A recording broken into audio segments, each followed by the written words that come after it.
các chị ơi, em vừa nhận được tin nhắn từ một bạn ấy. Em đọc cho chị tin nhắn nhé. Hai chị, em đã làm việc ở công ty hiện tại được 2 năm và mọi thứ đều ổn. Sếp em là người biết truyền cảm hứng, là một người lãnh đạo tài giỏi và không ngừng học hỏi. Rất nhiều bạn của em bảo em rất may mắn được làm việc với sếp tốt như vậy. Tuy nhiên 2 tháng trước đây, sếp em quyết định chuyển sang một công ty mới vì không còn cùng quan điểm với cấp trên. Người thay thế sếp em là một người có tính cách và phong cách quản lý cũng rất là khác với sếp cũ.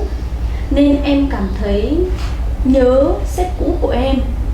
Và cách đây một tuần, sếp cũ của em đã gửi offer chuyển sang công ty mới cùng sếp. Nhưng em lại không biết phải làm gì. Bản thân em ấy, nói thật đấy, là em chưa có trường hợp như thế và thực sự là chẳng biết phải làm sao. Các chị có gặp trường hợp này bao giờ chưa? Hồi xưa chị làm ở ngân hàng thì chị cũng có gặp một trường hợp là một người sếp mà mình rất là quý và rất là thích. Thì sếp cũng nghỉ việc, cũng là do bất đồng với cả quản lý ở bên đó. Nhưng mà chị thì bản thân chị thì chị không nghỉ việc ngay sau đó, hoặc là chuyển sang cái công ty mới của sếp. Nhưng mà làm được khoảng mấy tháng sau thì chị cũng nhận ra là cái không gian và cái môi trường làm việc nó cũng hơi bị toxic, nó không được phù hợp với mình nữa. Tại vì mình biết là có những cái yếu tố khác nhau đang xảy ra ấy. Thế nên là chị cũng chuyển việc. Như chị cũng sẽ để ý nhiều đến môi trường ấy. Tại vì sếp cũng chỉ là một trong số những người mình sẽ tiếp xúc ở trong cái môi trường đấy thôi ấy. Tất nhiên là nếu như mà đấy là cái người mà mình sẽ tiếp xúc trực tiếp nhiều nhất, nên là nếu như mà nó quá là không hợp thì cũng phải suy nghĩ. Nhưng mà để mà quyết định để chuyển sang thì chị sẽ để ý cái môi trường nhiều hơn. Có những trường hợp ấy, sếp đi đâu thì sẽ kéo cả team luôn. Nhiều mà, cái đấy nhiều mà. Thường khi mà họ chuyển như thế, họ có những cái điểm gì làm khiến người ta bỏ công ty? Tại vì em nghĩ là ví dụ như là một người thì không sao, nhưng mà khi mà cả team đi cùng ấy thì có nghĩa là họ làm vì sếp hả? Nghĩa là họ phải cảm thấy rất là tin tưởng và cảm thấy mình học được nhiều từ cái người sếp đấy. Hoặc là thậm chí là họ tin là cái người sếp này họ sẽ nghĩa là sẽ giúp cho họ có được một cái công việc về lâu về dài á, nó có cái đường hướng là đấy, theo một cái hướng mà họ mong muốn. Em nghĩ là cũng như kiểu là sợ thay đổi ấy.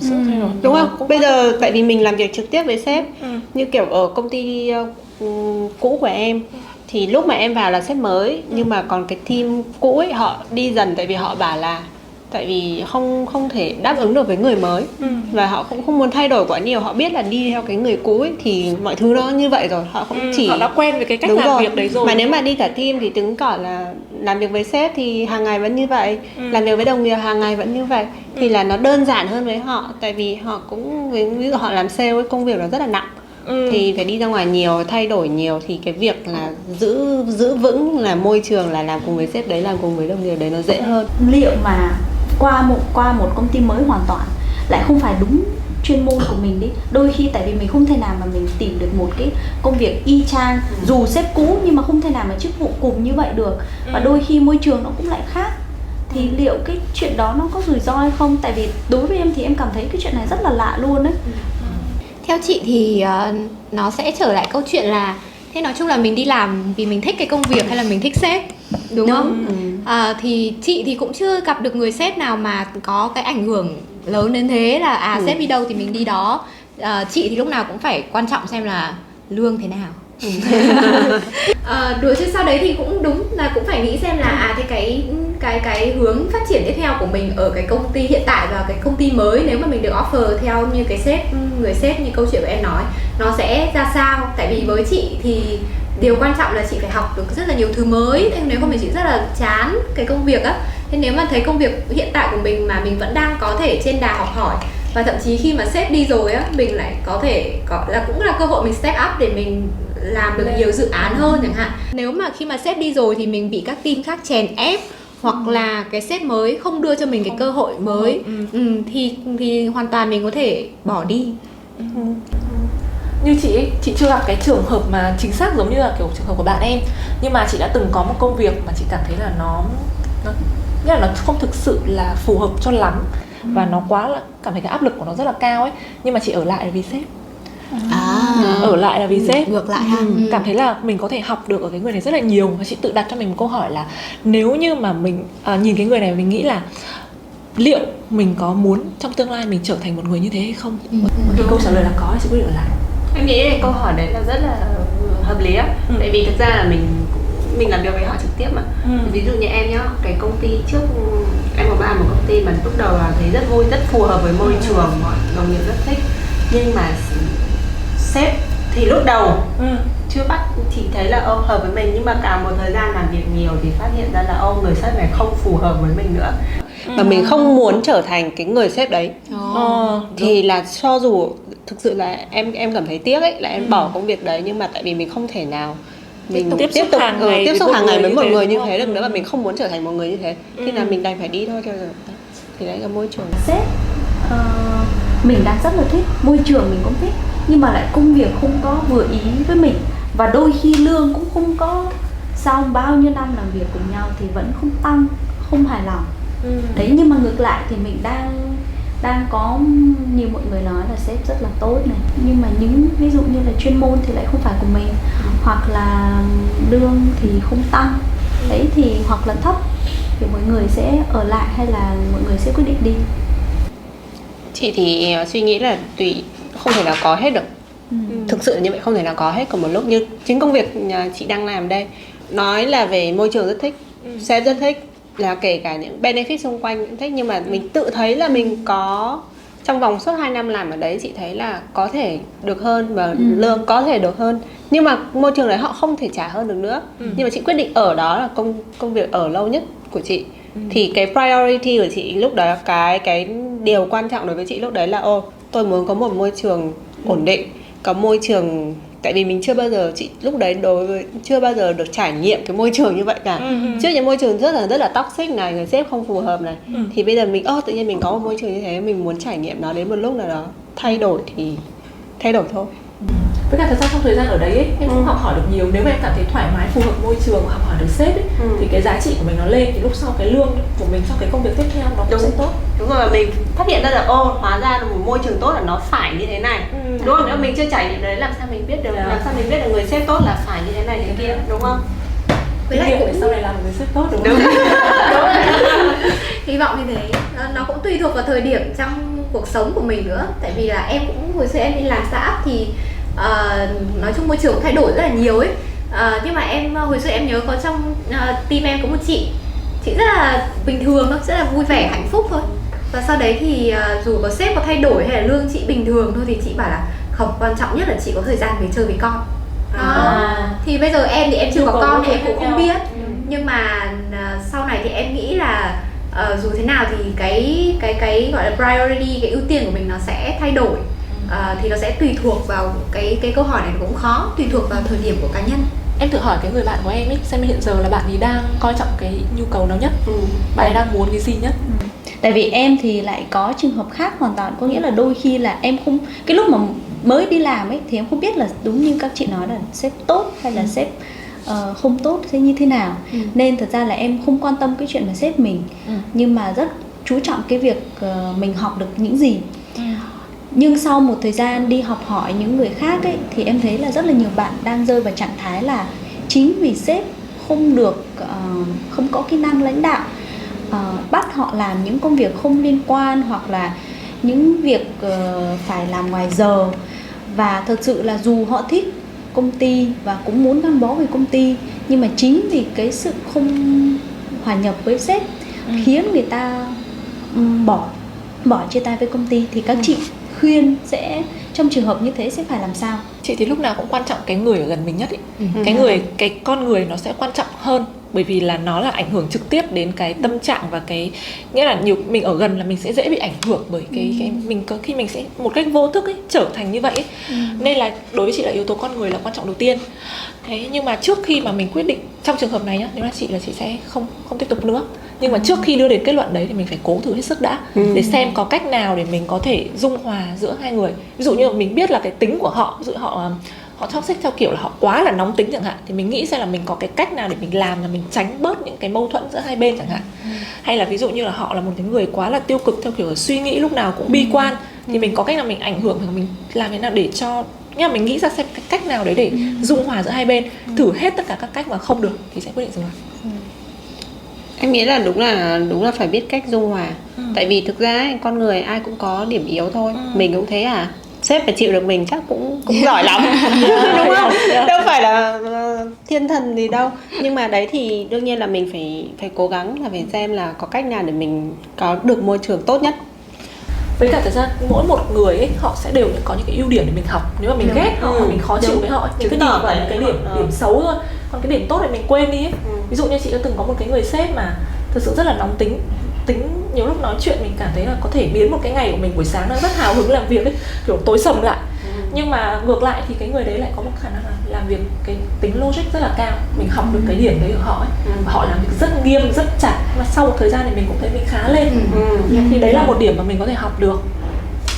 Vậy thì để em hỏi cụ thể hơn là đối với các chị, cá nhân chị thấy rằng sếp tốt sẽ có những Sếp tốt thì chị nghĩ chị thì vẫn quan trọng về kỹ năng, về trải nghiệm và tầm nhìn của sếp.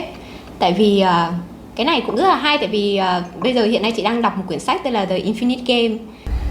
Thì tác giả nói về chuyện là các công ty thường hay mắc sai lầm là nghĩ cái việc kinh doanh của công ty nó là một finite game, có nghĩa là nó chỉ có một thời gian cố định, ví dụ 1 năm đạt được KPI như này, bán được bao nhiêu hàng, lãi bao nhiêu, và sau đó thì làm mọi thứ chỉ để đạt được cái KPI đó.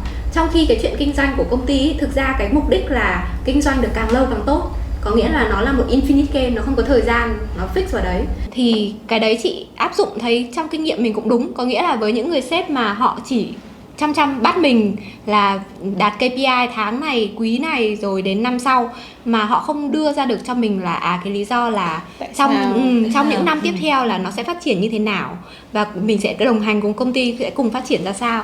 Thì cái đấy chị nghĩ là một cái phần rất là quan trọng đối với chị, tại vì chị thì rất là sợ chạy KPI. Chị thì thấy là cái người sếp tốt là trải nghiệm của chị thôi nhé. Đối với chị thấy họ để cho chị hoàn toàn có quyền quyết định. Đối với chị, tức là chị rất quan trọng cái phần đó. Nếu mà họ đã tuyển mình về để làm thì họ cần phải tin tưởng vào mình có thể làm được công việc đó, chứ không thể nào micromanage, không thể nào cầm tay chỉ việc. Nhưng mà đấy không phải là, nhưng mà cái criteria đấy là chỉ có một người đồng nghiệp nhá rất ghét sếp của chị, tại vì người đồng nghiệp đó cần người sếp cầm tay chỉ việc.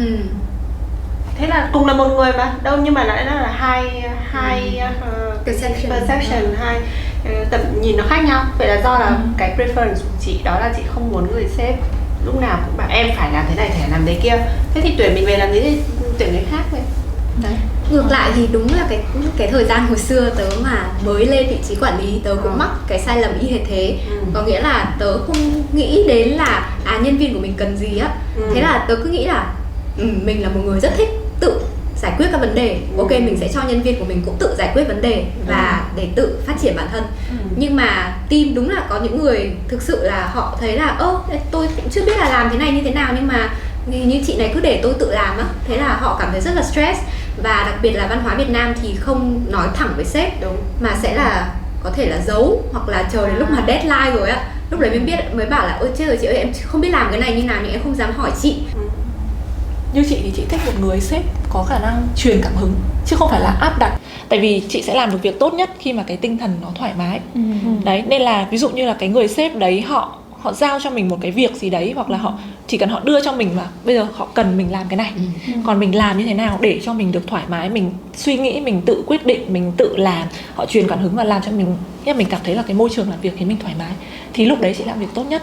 Với hai nữa là một người sếp chị nghĩ là cần phải kết nối được mọi người trong team lại với nhau.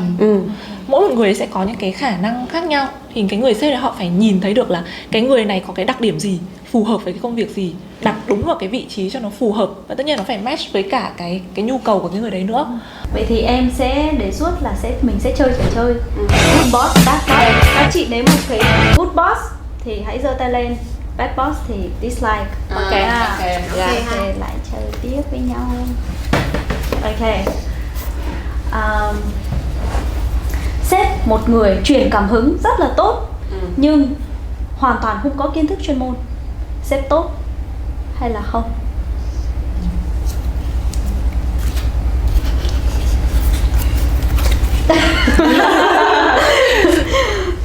Tại vì tại sao mọi người quyết định Thực là ra cho chị đổi lại được không? được.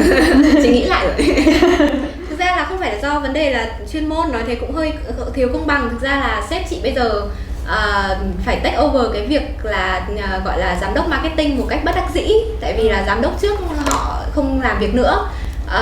Nhưng mà sếp lại là một người rất là truyền cảm hứng thật. Nghĩa là sếp rất tốt, lúc nào cũng hỏi thăm là how are you doing, dạo này làm sao, có cần gì giúp không. Nghĩa là câu đầu tiên mà sếp lúc nào khi đi học cũng bảo là tao có thể làm gì để có thể giúp các bạn làm được việc của mình. Đấy, nghĩa là một người mà supporter, facilitator đó. Thì chị thấy là cũng là người tốt, good boss. Nhưng mà đôi khi mình sẽ phải làm chậm hơn một chút để giải thích với sếp là đây là lý do tại sao em lại làm cái project này và cái kết quả nó đạt được sẽ như thế này. Chị thì làm chính là sale và marketing. Nếu mà sếp mà không giỏi sale thì rất là khó bán. Thực sự là như vậy. Và nhiều khi mình cũng, tại vì sale marketing là cái để mà mang tiền về cho doanh nghiệp ấy, có những cái trường hợp nó rất là khó, mình không nghĩ ra được ấy, nhưng mà sếp thì giải quyết rất là elegantly, rất là nhẹ nhàng, nói một cái mình hóa ra là cần như vậy. Thì có thể là tùy cái ngành nghề, lĩnh vực, đúng không? Tùy cái chuyên môn của họ, có những cái nó có rất cần thiết là cần phải có chuyên môn, nếu không thì rất là khó. Như chị thì chị chỉ có thể đi theo cái người mà mình nể thôi. Nếu mà người ta không giỏi hơn mình thì khó lắm. Nên là chị cũng cần, tại vì trong công việc mà đâu có phải là chỉ truyền cảm hứng xong rồi vui với nhau là được đâu, nó phải đạt được hiệu quả. Nên là trước hết cũng cần họ phải là cái người giỏi, họ phải giỏi hơn mình và vững hơn mình đã.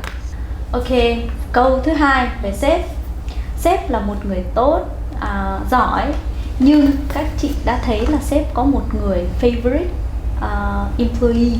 Mặc dù không nói thẳng nhưng mà có những dấu hiệu đó, và dấu hiệu đó ảnh hưởng tới team. Sếp đó là tốt hay là not really? Chắc chắn là not really. Mình có một người sếp như vậy. Khủng khiếp luôn. Khó nghĩ quá ha. Em sẽ cho một cái hint nhé. Đôi khi ấy, sếp sẽ nghĩ là có một người favorite employee để mọi người thấy người đó là role model, để người ta cải thiện cái performance của mình. Đó là cái tư duy của một số sếp như vậy. Đấy. Tại vì em nghĩ là thật sự trong đầu em là một người sếp không phải chỉ là manager thôi, mà là leader. Thì nếu mà good boss vừa làm được chức vụ manager, vừa làm được chức vụ leader, đối với mình ấy, vừa là mentor nữa, nếu mà lý tưởng nhất thì người đó phải tạo cảm giác là mọi người fair, công bằng. Dù có mỗi team sẽ có những các bạn yếu hơn bạn khác, team nào cũng có, nhưng phải luôn phải y như trong lớp ấy, đi học ấy. Hồi xưa lúc mà em đi học, do em đi học ở nước ngoài thì dĩ nhiên là các bạn Tây và cách mọi người nhìn các bạn châu Á sẽ khác hoàn toàn. Dù mình biết là các bạn châu Á học đôi khi giỏi hơn bạn Tây, nhưng mà một số cô giáo sẽ thể hiện rõ ràng là bạn Tây được cưng hơn so với bạn châu Á. Cho nên từ nhỏ đến lớn là em nghĩ là em quyết tâm là nếu một người sếp tốt ấy, thật sự tốt ấy, phải tạo cái cảm giác là mọi người đều được treat fair và mọi người công bằng hết. Dù có thể là người khác sẽ giỏi hơn tất cả mọi người, em đều thừa nhận là sẽ trong team có thể là một người sẽ rất là xuất sắc, superstar luôn đấy. Thì nhưng bạn đó sẽ phải truyền cảm hứng để mọi người cải thiện, chứ không phải là sếp phải đi thể hiện cái tình cảm riêng hay là được ưu tiên riêng đó. Như chị thì chị nghĩ hơi khác em một chút. Chị nghĩ là không có cái gì là hoàn toàn công bằng cả. Ngay cả ví dụ chơi với một nhóm bạn sẽ có người mình quý hơn, người mình không quý bằng. Nếu mình nói là tôi yêu quý tất cả các bạn như nhau thì chị không biết là thế là, nhưng mà chị có trả lương đâu. Nhưng mà nhá, ví dụ như là bây giờ cái người sếp đấy họ có một cái favorite, nhưng mà không có nghĩa là họ đối xử thiên vị hoàn toàn, tùy xem là cái cách họ đối xử nhá. Trong lòng họ có thể quý hơn, họ đánh giá cao hơn, nhưng mà họ có đối xử thiên vị và họ kiểu đối xử tệ với những người còn lại hay không. Còn nếu như họ chỉ đơn giản là tôi thấy thích cái người này, tôi thấy người này tôi ưng ý hơn, nhưng những người khác tôi vẫn tạo điều kiện cơ hội phát triển, và nếu như mà cố gắng có thể là cái vị trí đấy còn thay đổi cơ mà. Em thì em nghĩ là cũng giống chị Hà, có nghĩa là em không expect sếp mình là một người hoàn hảo. Và đúng là bản chất của con người thì thường sẽ có favorite, sẽ có người mà mình thích hơn đó. Nhưng mà đúng là cách quản lý, em đã từng làm việc với sếp mà họ đúng là họ có favorite thật, Nhưng mà cái cách họ suy nghĩ là bây giờ tôi rất bận và thực sự là họ còn phải report cho board of director rồi tí những cái stakeholder khác. Thì họ nghĩ là thôi bây giờ tôi gọi là pick một người favorite đi và tôi assign được cái nhiệm vụ phần nào của tôi vào cho người đó. Thế thì bất kỳ khi nào với tôi gọi người đó lên thì tôi biết là bây giờ team đang progress đến đâu, làm việc đến như nào và hiệu quả như nào, và tôi sau đấy tôi chỉnh dần. Đấy. Thì cái đấy cũng là một cái cách để họ gọi là làm việc nó hiệu quả hơn thôi. Nhưng mà tất nhiên là nếu mà tạo ra drama rồi ghen ghét nhau thì đúng là nên tránh. Rồi câu hỏi tiếp theo của em hơi nhạy cảm một chút xíu. Và các chị có thể không cần thiết chia sẻ kinh nghiệm, ý là không cần nói chi tiết quá, không sao hết. Nói nhạy cảm liên quan tại đến vì tiền hay là tiền và tình. Có những sếp rất là tốt rất là giỏi về chuyên môn và cũng ứng xử tốt với mình, nhưng mình thấy có những cái đặc điểm cá nhân ấy không có hợp với tư duy của mình. Ví dụ như là sếp có những hành động uống rượu bia, thỉnh thoảng nói những lời không nên nói trong công ty trong giờ làm việc, thậm chí đối xử với người partner của mình không tốt nữa, cả cá nhân. Ví dụ như là có một số sếp có vợ nhưng mà đấy đi ngoài tình, hoặc là ngược lại, có phụ nữ cũng đi ngoài tình. Mình biết điều đó, dĩ nhiên là cái chuyện này nó không phải là chuyện của mình mà mình không cần can thiệp vô, nhưng mà tự dưng ấy, do những cái vấn đề cá nhân của sếp sẽ ảnh hưởng tới công việc của mình và mình cũng sẽ cảm thấy đôi khi không thoải mái lắm. Thì các chị sẽ thường thấy là sếp như vậy good hay là bad? Ok, good hay là not very good? No. Khó quá nhỉ? Thôi để nằm ngang đi. Cái câu của em ấy nó sẽ chia làm hai ý. Nếu như mà nhá, người sếp đấy, cái đời tư của họ, ví dụ mình biết là họ có vợ con rồi nhưng vẫn ngoại tình chẳng hạn đấy, thì chị nghĩ đấy là chuyện cá nhân của họ. Đúng rồi. Thì chị tất nhiên là mình sẽ không hoàn toàn thích hay là tôn trọng cái người để đấy. Em cho chị, sorry chị, em phải bổ sung thêm câu chuyện là cái người mà họ đi ngoài tình là đồng nghiệp của mình ấy. Đó, trong công ty luôn, trong công ty luôn, đúng rồi. Nó lại mà đồng nghiệp này là cùng team với mình nữa. Dù mình không muốn can thiệp và đúng là cái chuyện riêng tư này nó không liên quan tới đúng không? Đúng. Và lúc đó là mình sẽ ứng xử như thế nào? Tại vì không phải là em đã trải qua nhưng mà bạn em đã kể. Tại vì mình đi làm nhưng mình vẫn cần được tôn trọng. Và cái môi trường như thế nó thành ra toxic rồi, nó sẽ ảnh hưởng rất là nhiều đến mình. Thì cái đấy là chị không đồng ý. Nói chung là những cái vấn đề như vậy nó rất là theo case by case, tùy trường hợp. Đấy, nếu mà đúng là nếu mà cuộc sống đời tư của họ riêng thì đấy là việc của họ. Còn nếu mà nó ảnh hưởng tới mình và đúng là cái tính cách của họ mà không hợp với mình, tức là cái cư xử họ không hợp với mình nữa, thì đúng là họ bad thật. Và đấy, còn đối với là nếu mà ngay từ lúc đi tìm việc là đã tìm được một nơi là tôi biết chắc chắn là không thích cái kiểu hierarchy như vậy thì đừng có đi tìm việc như vậy. Không thích kiểu chửi bậy. Đúng rồi. Thế nên chị không bao giờ làm công ty, không bao giờ xin vào công ty Hàn Quốc, Nhật Bản, Việt Nam, tại vì chị không thích cái hierarchy như vậy. Đấy, nói rõ ràng loại ngay từ vòng gửi xe. Đúng rồi, kể cả lúc mà đi phỏng vấn ấy, chị nói thẳng đấy. Bây giờ là em rất là thích là kiểu nó phẳng, nó fair. Sếp là sếp với nhân viên như nhau. Nếu mà anh không đồng ý với việc đấy thì thôi, không cần phỏng vấn nữa. Vậy thì làm sao cho những các bạn mà đi phỏng vấn xong ấy thì biết được là làm sao để biết được là sếp mình sẽ ít nhất là không phải là hoàn hảo nhưng mà ít nhất là sẽ hợp với mình hay không? Theo như chị nhớ hôm nọ Sveta nói là tất nhiên là tùy ngành, nhưng có vẻ ngành thương mại điện tử nó cũng khá là nhỏ đúng không? Đúng rồi. Và nếu mà mình hỏi trước được một tí thì đã biết ngay là chị X và anh Y ở công ty này, công ty kia là như thế nào rồi. Nên chị nghĩ là bước đầu tiên phải có thể hỏi. Và xong rồi ấy, có thể lên biết tìm tên của sếp tương lai mình đúng không? Tìm trên Facebook, Instagram. Không sợ là mình sẽ biết một chút về cái lifestyle của họ. Ví dụ họ thích đi du lịch và họ thoải mái thì nó sẽ hiện ra ở trong những cái đó. Còn nếu mà gia đình hay không có gia đình, hoặc là kể cả là những cái professional profile, ví dụ như trên LinkedIn của họ hay ghi về cái gì, nếu mà họ hay ghi về số má thì chứng tỏ là họ rất quan tâm về đó. Còn nếu mà họ hay ghi là kiểu là môi trường, là kiểu tôi rất giúp đỡ được rất nhiều người thì họ thích cái kiểu như vậy. Đấy, còn ngoài ra vào lúc nói chuyện thẳng trực tiếp với người ta cũng thể mình có biết cái được cảm nhận của mình, là cảm nhận của mình nữa.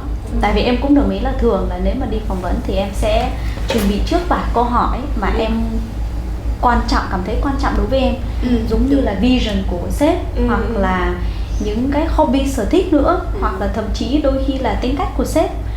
Tùy vào cái trường hợp mà sếp có thoải mái hay không, thì lúc đó em mới biết được là hai người có hợp với nhau hay không. Như chị để ý còn kỹ hơn ý. Vậy hả? Ví dụ nhá, có một lần chị đi phỏng vấn ở một chỗ thì chị sếp đấy bình thường rất là nice, cả một buổi phỏng vấn cũng rất ok, không có vấn đề gì hết cả. Nhưng đến cái lúc cuối ấy, chị rất là tươi cười và chị tiễn chị ra cửa. Nhưng mà sau khi chị tiễn ra cửa, kiểu mình vẫn đang đứng ở cửa ấy, thì chị đã kiểu chào em nhá, cười xong rồi quay lưng đóng cửa luôn. Thế là kiểu mặc dù là vẫn là đang cười, đang tươi cười chào, trước đấy rất là vui vẻ kiểu đấy, nhưng mà mình bắt đầu cái này nó chỉ là cái skill của người ta thôi, chứ thật sự trong lòng là người ta không nghĩ như vậy. Nó là những cái chi tiết nhỏ. Đúng rồi. Hay là ví dụ nhá, họ hỏi mình một câu, họ hỏi một cách rất xã giao thôi: thế nhà em có mấy anh chị em vào Sài Gòn lâu chưa? Và họ không nghe cái câu trả lời của mình luôn, họ cúi xuống họ xem điện thoại. Thì mình biết là thật sự họ đâu quan tâm hay cái gì đâu. Đúng rồi. Thì không phải là mình cần họ quan tâm đến mình, nhưng mà những cái chi tiết nhỏ đấy nói lên khá nhiều thứ về cái con người đấy, mình biết là có hợp hay không. Em nghĩ là ở đây là mình chỉ là nói là thật ra cái quyết định về chọn việc hay chọn sếp ấy có rất là nhiều hoàn cảnh, và mình nên hỏi bản thân trước cái điểm cái những ưu tiên của mình là gì trước đã.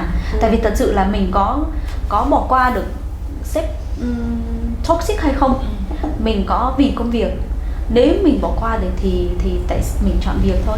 Còn nếu mà đôi khi có những trường hợp khi mà sếp thật sự là vừa truyền đạt cho mình cảm hứng, vừa tài giỏi, vừa đảm bảo được cho mình một cái công ty hoặc là chức vụ còn cao hơn trước đó, thì đôi khi lại lúc đó lại thực ra là lại đi theo sếp thôi đấy. Nhưng mà đó là em nghĩ là chỉ là rare case đó.